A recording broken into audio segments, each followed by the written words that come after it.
A vida nos ensinou que o amor não consiste em olharmos um para o outro, mas em olharmos juntos para a mesma direção. O cordão de 3 dobras é mais difícil de ser quebrado. Convide Jesus Cristo para fazer parte do seu relacionamento.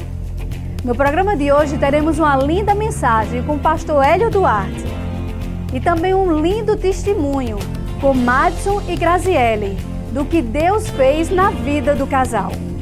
E você não pode perder a última parte sobre o estudo de apologética com o professor Tassos Licurgo. Não saia daí, Deus tem muito mais para a sua vida.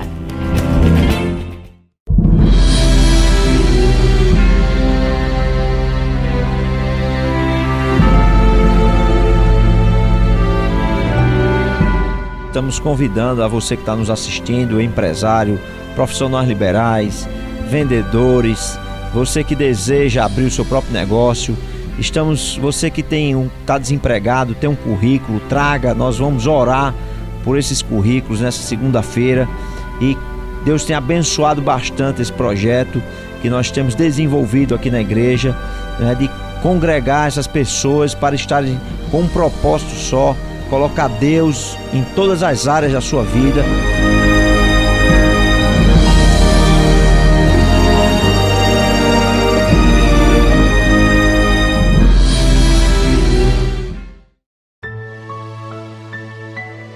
Chegou a hora de meditarmos na palavra de Deus com o pastor Hélio Duarte. Bom dia, a graça e a paz do Senhor Jesus esteja com você nesta manhã. Graças a Deus por estarmos aqui, nós estamos muito alegres porque o Senhor nos deu esta oportunidade de estarmos aqui mais uma vez para trazer uma mensagem de esperança para a sua vida. Deus foi Ele quem fez este dia e nós podemos dizer assim, alegremos-nos e regozijemos nele, porque foi o Senhor que fez esse dia para mim e para você. Meu querido irmão, meu querido amigo telespectador, hoje eu trago uma mensagem muito interessante que fala a respeito da vida de Josafá, aquele rei de Judá que por um momento ele passou por uma grande adversidade na sua vida, mas Deus tem falado ao meu coração e eu quero compartilhar com você nesta manhã alguma coisa que aconteceu na vida do rei Josafá e que muitas vezes pode acontecer na minha, pode acontecer na sua vida e vai depender de como nós vamos sair desta adversidade, da maneira, da atitude que nós vamos tomar. Abra sua Bíblia lá no livro de 2 Crônicas, no capítulo de número 20. Nos primeiros versículos de 2 Crônica, nós vamos ler um pouco da história de Josafá, o rei de Judá, que diz assim, 2 Crônicas, capítulo 20, verso 2. Então informaram a Josafá, um exército enorme vem contra ti de Edom, do outro lado do Mar Morto, já está em Azazon Tamar, isto é, em Gedi. Alarmado, Josafá decidiu consultar o Senhor e proclamar um jejum em todo o reino de Judá. Reuniu-se, pois, o povo vindo de todas as cidades de Judá para buscar a ajuda do Senhor. Eu quero falar aqui, neste ponto, quando os mensageiros vieram dar essa palavra a Josafá, dizendo que vinha um grande reino, aliás, 3 reinos reunidos para destruir a Josafá e a Judá. E a palavra de Deus nos diz aqui que Josafá ficou alarmado. E realmente é o que acontece muitas vezes na nossa vida. Quando vem uma adversidade, quando vem alguma coisa que a gente não espera, a gente fica com medo, a gente fica alarmado. Foi o que aconteceu com o rei Josafá neste dia. Mas eu quero compartilhar com você, não do problema, mas eu quero compartilhar das atitudes que Josafá tomou quando ele ouviu o problema, quando ele viu que estavam chegando para destruir a sua vida, para destruir a vida de Judá, quais as atitudes que ele tomou para se defender daqueles grandes reinos.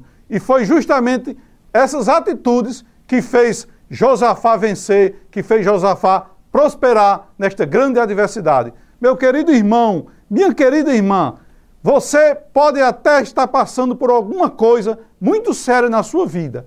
E eu quero agora lhe aconselhar, eu quero lhe trazer uma mensagem do Senhor nesta manhã, para que você saiba que a adversidade pode até vir, a adversidade pode até chegar na sua casa, junto aos seus, mas o que vai acontecer depois da adversidade vai depender de mim e de você, vai depender de como a gente vai reagir a essa adversidade. Josafá, aqui ele reagiu de uma maneira muito sensata, de uma maneira muito feliz. Ele disse assim a palavra de Deus: reuniu-se, pois, o povo, vindo de todas as cidades de Judá, para buscar a ajuda do Senhor. E é isso que eu quero lhe trazer nesta manhã, para que você não procure a ajuda de outrem, mas somente a ajuda do Senhor, porque só o Senhor pode nos ajudar. Josafá realmente, ele não sabia como enfrentar os inimigos, mas ele sabia aonde buscar o socorro. E isso é que nós precisamos saber, isso é que nós precisamos estar sempre convictos, é de onde nós buscarmos o socorro. A palavra diz assim: o meu socorro vem do Senhor que fez os céus e a terra, e o seu socorro deve vir sempre do Senhor. E a Josafá, eu quero comentar 5 atitudes que Josafá tomou muito bem sensata. O primeiro está no versículo 4, quando diz que ele juntou o povo de todas as cidades para pedir ajuda, para buscar a ajuda do Senhor. Josafá reconheceu o poder de Deus. Josafá reconheceu que só o Senhor podia resolver a sua situação naquele momento. Não és tu, Deus, que estás nos céus? Tu dominas sobre os reinos do mundo. Força e poder estão em tuas mãos. E ninguém pode opor-se a ti. Não és tu, nosso Deus, que expulsastes os habitantes desta terra perante Israel, teu povo, e a deste para sempre aos descendentes do teu amigo Abraão? Realmente, meu querido irmão, meu querido amigo, você que está nos assistindo nesta manhã, somente há um que tem todo o poder no céu e na terra. Esse um é o nosso Deus, o Senhor que pode lhe ajudar na tempestade, o Senhor que pode lhe ajudar na tribulação, o Senhor que pode lhe tirar de qualquer situação que você possa estar nesta manhã.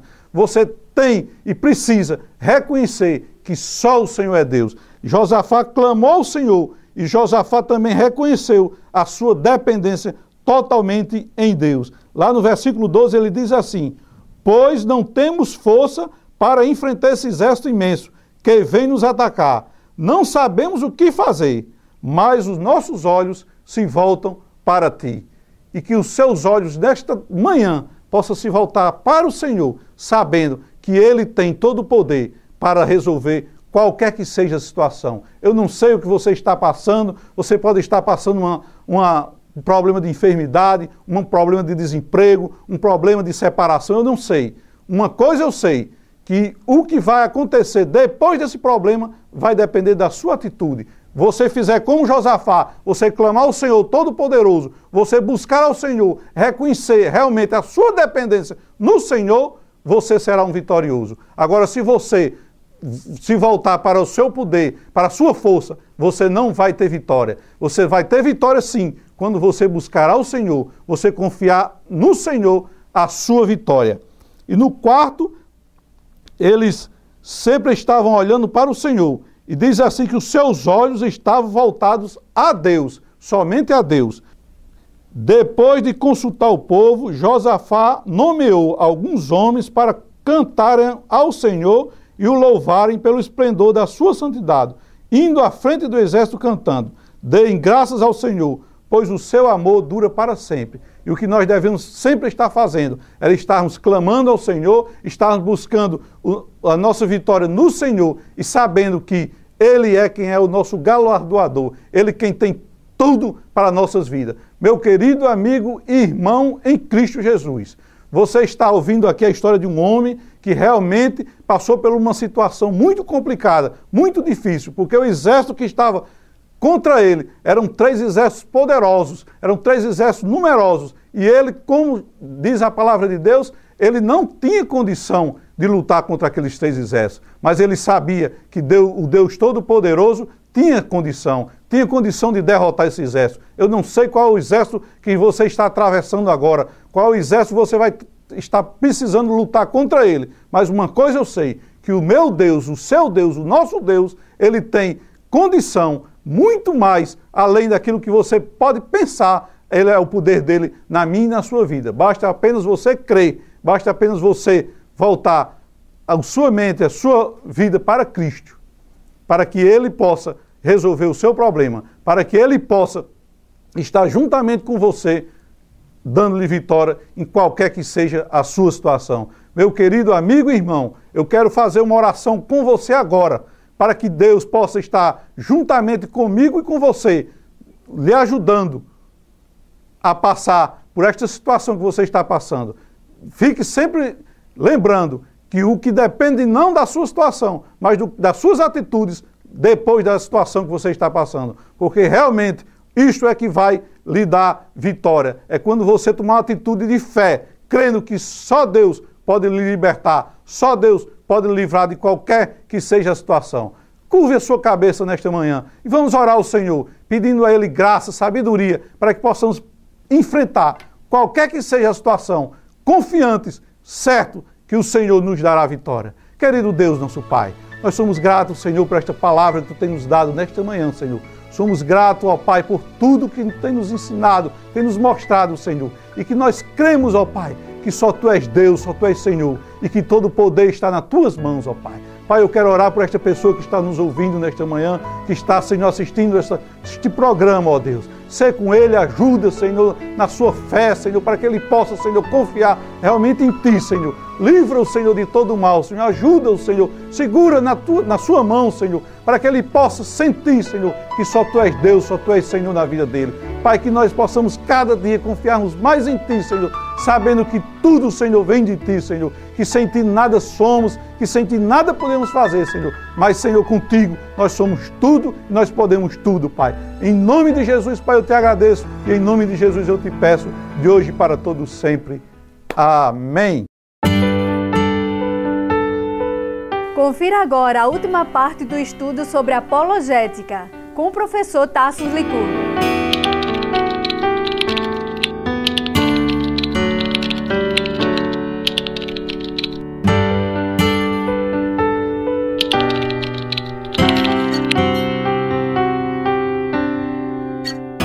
A ressurreição de Cristo foi um dos fatos históricos mais bem examinados pela humanidade.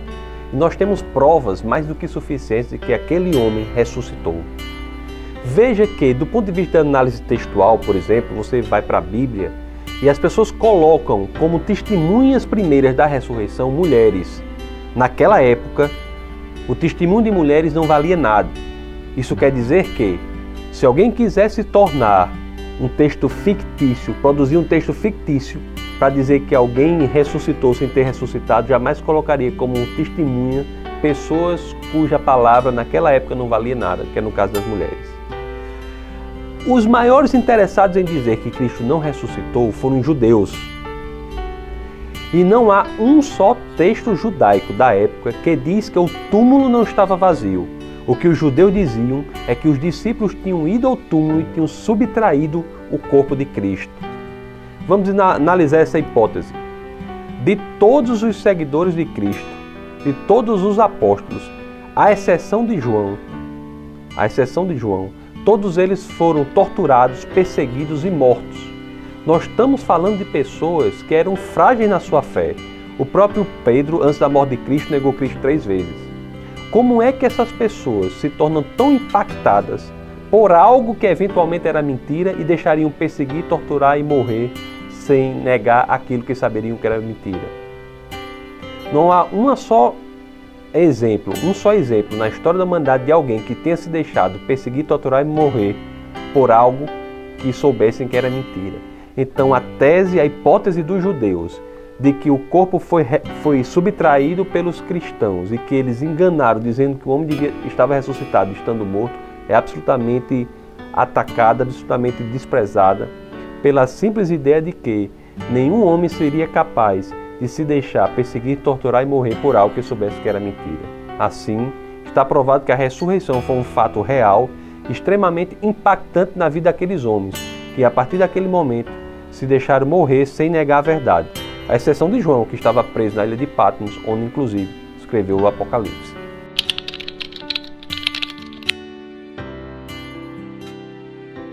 A ciência, com o seu evoluir, está demonstrando cada vez mais que as verdades que já estavam na Bíblia são comprovadas por ela mesma, a ciência. Para que nós tenhamos uma ideia, desde a Grécia até o século XIX, com o idealismo alemão, era a ideia predominante em todo o discurso científico de que o universo nunca tinha tido uma origem, que o universo era eterno. Só que a própria ciência começou a descobrir certas coisas que fizeram com que ela mudasse de ideia. Houve 5 grandes descobertas na ciência e a sexta descoberta deu o Prêmio Nobel do ano passado, 2011, em que um grupo de cientistas tentaram provar que o universo estava em expansão, mas não de forma acelerada. O que eles conseguiram provar é exatamente o contrário.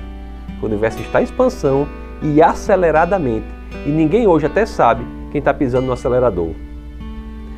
Isso demonstra que o universo teve sim uma origem. Se ele está em expansão é porque ele estava reunido em um determinado local do passado. E com base nisso, viu-se que a ciência viu que teria que dar uma explicação para o que causou o universo. Só que a própria física diz que com a criação do universo foram criados o espaço, o tempo e a matéria. De maneira que a causa do universo tem que ser uma causa não espacial, atemporal e imaterial. Vê-se que, pela própria física, que quem criou o universo criou tudo a partir do nada. Então esse elemento que criou o universo era extremamente poderoso. E vê-se também que a criação do universo foi uma decisão, porque as próprias leis da natureza só passaram a existir após a criação do próprio universo. Então, por argumentos unicamente científicos, nós concluímos que a causa que criou o universo é uma causa que toma decisões, portanto é uma causa pessoal, uma causa extremamente poderosa, porque criou tudo a partir do nada, é uma causa imaterial, não espacial e atemporal. Essas são 5 características do Deus cristão a que a ciência chega sem nem mesmo falar na Bíblia.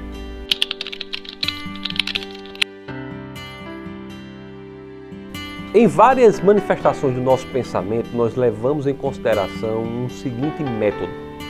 Quando nós nos deparamos com a mensagem, com a informação, automaticamente nós entendemos que por trás dessa mensagem e informação existe alguém inteligente que fez essa mensagem. Isso não só na ficção, vários filmes que tentam buscar a vida extraterrestre colocam como critério para identificar que a vida extraterrestre uma informação. Existem sistemas, programas espaciais como o SETI, que gasta bilhões e bilhões de dólares em busca de uma simples mensagem do espaço para, a partir daí, dizerem que existe vida inteligente por trás de tudo isso. No nosso dia a dia também. Se você chegar na sua casa e vir escrito sobre a sua mesa, com letras de macarrão, uma informação como bom dia, por exemplo, você não vai achar que foi o vento que deu naquele macarrão e formou bom dia. Automaticamente você vai achar que houve uma vida por trás, uma inteligência por trás que fez aquilo ali e colocou bom dia. A mensagem e informação nunca é considerada como algo que foi feito por acaso. Vamos ver a vida. Vamos pegar a vida mais simples que existe no universo, que é a vida de um organismo unicelular, por exemplo, uma ameba. O que a ameba traz dentro de si? O DNA. E o que é o DNA? O DNA nada mais é do que um alfabeto de 4 letras. Adenina, citosina, timina e guanina. Se você pegar esse alfabeto que está no DNA de uma ameba e analisar, você vai ver que a informação ali é equivalente a 1000 volumes da Enciclopédia Britânica. Quando nós pensamos no ser humano, dentro de uma célula do ser humano você tem informação equivalente a 5 milhões de páginas de informação. Isso dá 25 mil livros de 200 páginas. Se nós estamos satisfeitos em dizer que por trás de uma simples frase, como aquele bom dia que você viu feito com letrinhas de macarrão, houve alguém inteligente por trás que fez tudo aquilo, como é que você não vai dizer que por trás de 1000 volumes da Enciclopédia Britânica, que é o DNA de uma ameba, ou por trás de 5 milhões de páginas de informação, que é o DNA presente em uma célula do ser humano, e quando o ser humano tem em média 100 trilhões de células, não há inteligência por trás de tudo isso, fazendo a vida com um propósito e com um plano. Para sermos razoáveis, nós temos de inevitavelmente concluir que o aparecimento e a existência da vida é um projeto inteligente de Deus e não um mero acaso, mesmo porque a vida mais simples de todas, como eu falei, é uma vida extremamente complexa para que alguém possa pensar que ela foi fruto da sorte ou da matéria mais o acaso.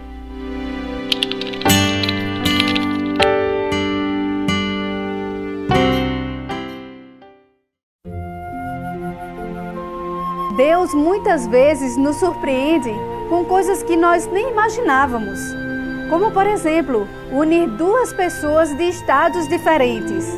Você vai agora ouvir a história de Madison e Graziele, uma história de amor. Meu nome é Graziele, tenho 26 anos, nasci em Goiânia, sou filha de pastores, me converti há mais ou menos 12 anos, apesar de ter nascido no meio cristão.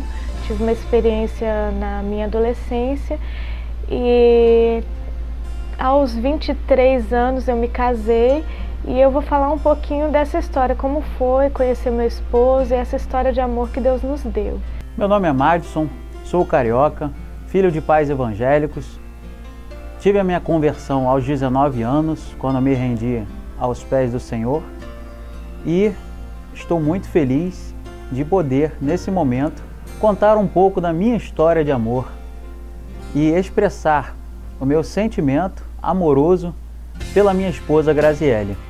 Nós nos conhecemos na internet, embora nenhum dos dois acreditasse que poderia conhecer o amor pela internet. Entrei numa sala de bate-papo e naquele chat conheci uma jovem chamada Graziele. Não esperava que fosse ficar mais do que 30 minutos naquela conversa, mas a conversa foi rendeu algumas horas, rendeu algumas madrugadas. E se estendeu por e-mails durante um mês, mais ou menos. Depois desses e-mails, nós trocamos MSN, aí nos vimos pela webcam e a partir daí a gente começou uma história de amizade. Então ela se tornou uma amiga, mais do que amiga, uma confidente, uma pessoa na qual eu confiava os meus segredos mais profundos, uma pessoa na qual eu encontrei alguém com quem eu podia desabafar, conversar. A gente foi conhecendo bem um ao outro, o que um fazia, como estudava, como era na faculdade, na igreja, em casa. Então nós nos tornamos muito amigos mesmo, ao ponto de nos conhecermos intimamente. Eu tive algumas decepções amorosas por não estar depositando a minha fé e confiança em Deus, e comecei a orar e pedir a Deus que pudesse providenciar uma vida mais feliz no meu sentimento, na minha vida emocional, minha vida afetiva. E comecei a pedir a Deus que providenciasse alguém que pudesse me completar e me preencher. E depois desse período, assim, sem nenhum interesse da parte dele, nem da minha parte, deu um clique, assim, e ele quis me conhecer. De repente, eu acordei como se estivesse num grande sonho e percebi o quanto eu precisava da Graziele. E a partir daquele dia que eu tive aquele despertar, eu não parei de pensar na hipótese de que ela seria aquela mulher que eu tanto sonhava. Ela era uma amiga, uma pessoa com quem eu podia contar a qualquer momento, uma pessoa especial e diferente. Foi quando então eu decidi: Graziele, vou te visitar aí em Goiânia. Bom, quando ele me falou que ia para Goiânia, eu passei mal. Foi a primeira coisa que aconteceu, né? Fiquei assim nervosa, fiquei, ai meu Deus, e agora? Porque tinha um sentimento, assim, embora eu não assumisse, mas quando ele falou que ia, aquilo mexeu um pouco comigo e me deu muito medo, inclusive.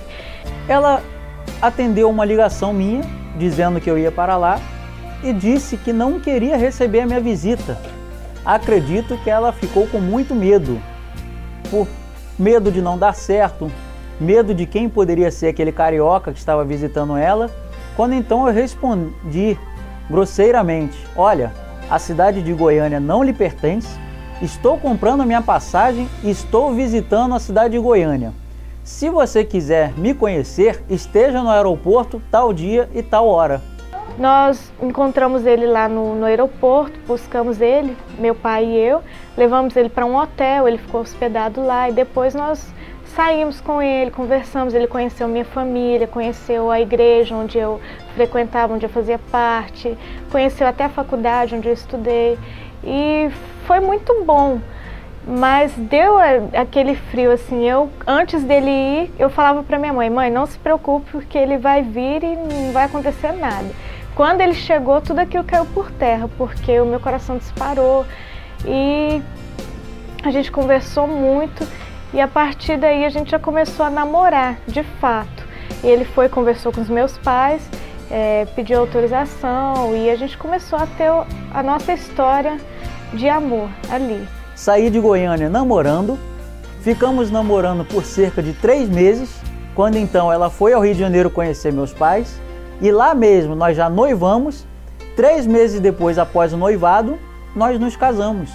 Então, nesse intervalo de apenas 6 meses de convívio ao vivo, Deus completou uma grande obra em nossas vidas. Hoje nós estamos casados há 4 anos, e pretendemos ficar até mesmo a nossa velhice, até que a morte mesmo nos separe, ou se Deus permitir que nos leve juntos, esse é o nosso desejo. E muito felizes, graças a Deus, temos um filhinho que vai completar 2 anos agora, que é o fruto do nosso amor, como meu esposo mesmo disse antes de nós tentarmos, também um fruto de uma promessa que Deus nos deu. E estamos aqui na Igreja Bom Retiro, vai fazer 1 ano, muito felizes também com todas as coisas que Deus tem feito na nossa vida. Não importa como Deus irá fazer, porque eu, morando no Rio de Janeiro, carioca, Deus providenciou uma esposa em outra terra, na cidade de Goiânia.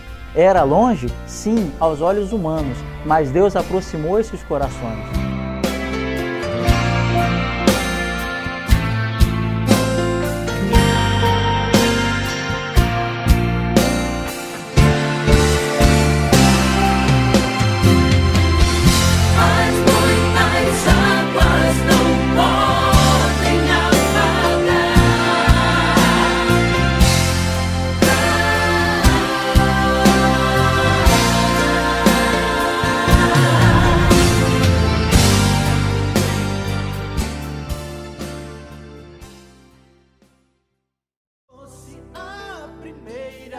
Na próxima terça-feira comemoramos o Dia dos Namorados. Você que ainda não encontrou a sua cara metade, espere no Senhor. Ore e peça a Deus que com certeza Ele vai te orientar. Eu te espero no próximo sábado, no mesmo horário, em nome de Jesus. Meu amor, vou dizer pra todo mundo ouvir o que sinto por você. Foi dado por Deus, quero casar com você e não esquecer. Casamento é coisa séria, é ser mais que amigos, mais que irmãos. Quero viver pra você, viver com você dentro do coração.